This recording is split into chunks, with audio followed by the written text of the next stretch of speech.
quick, what's up? Can you talk to us about your select committee? Have you tracked it with the White House? What have you heard from them? Well, I'm not, look, the White House, this is a congressional thing, right? I think it's very clear from where the White House is on wanting to connect the dots on the dollars and the people behind this stuff. The president's been there very clearly.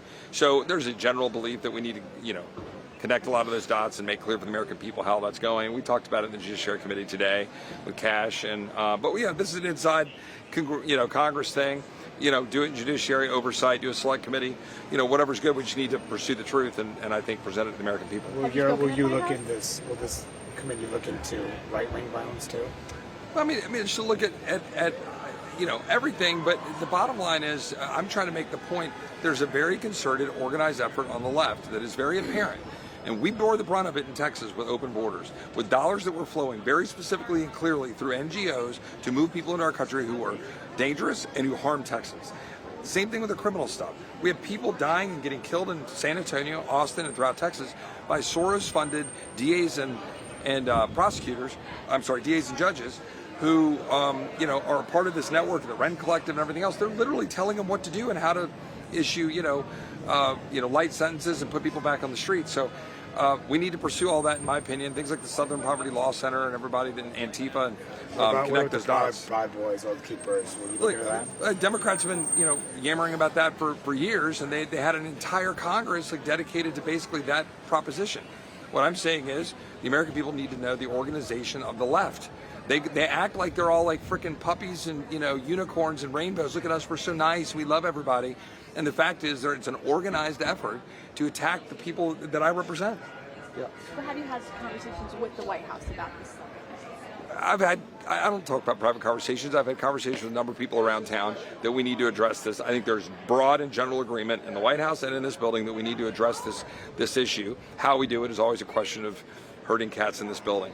On the House Judiciary Committee today, there was a vote to block the subpoenas for the Epstein files. We addressed that. We addressed that at the end of of that because oversight is going down this road, issuing subpoenas. Jamie Comer is leading, and he's point on that.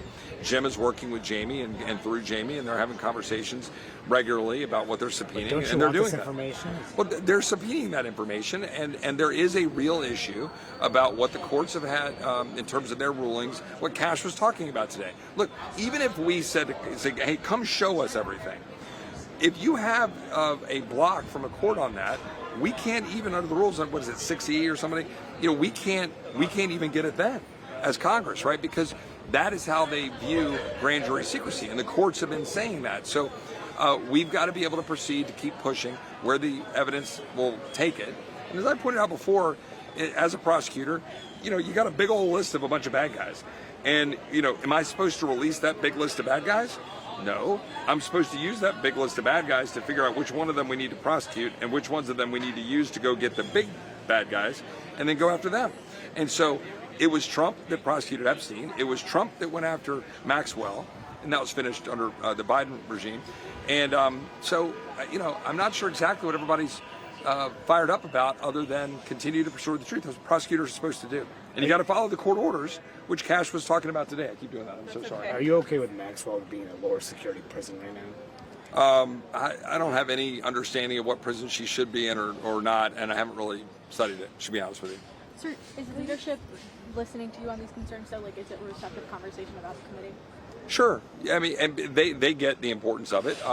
Look, in general, there's always a reticence here to add things into the mix. It's like, well, I've got my committees and I've got my jurisdiction and we want to do it. Remember that with the weaponization committee and other things. But the point here is to make very clear that we need to be aggressive in pursuing that. Yep. For you, when you're mentioned going after some of these left-wing groups, where do you sort of see drawing that line in terms of free speech versus some of the investigations that Vance and Miller have talked about launching? Yeah, all I'm saying is our job here, we don't prosecute anybody in Congress, right? It's oversight. What's happening? Where's the money going? I think that the people that I represent deserve to know that if George Soros is funding certain people, prosecutors and judges, if there's an organization like the Ren Collective or others, and a network of affiliate organizations that are specifically telling DAs and judges what to do and how to do it in an effort to basically have more criminals on the streets and not in jail, I just think the people of Texas ought to know that. I think that ought to be exposed, especially if it's a nationwide exercise. I think they ought to know that there is at least 250 organizations that we know the dollars have flowed through with respect to moving illegal aliens into the United States under the Biden administration and generally, and that endangers us. I just think they ought to have a right to know that and see it. And again, as I mentioned before, the Southern Poverty Law Center, they should know that. They should have that put up front and center. And Congress can do that in a way that I think is beneficial. All right, I got to go, guys. Thank you.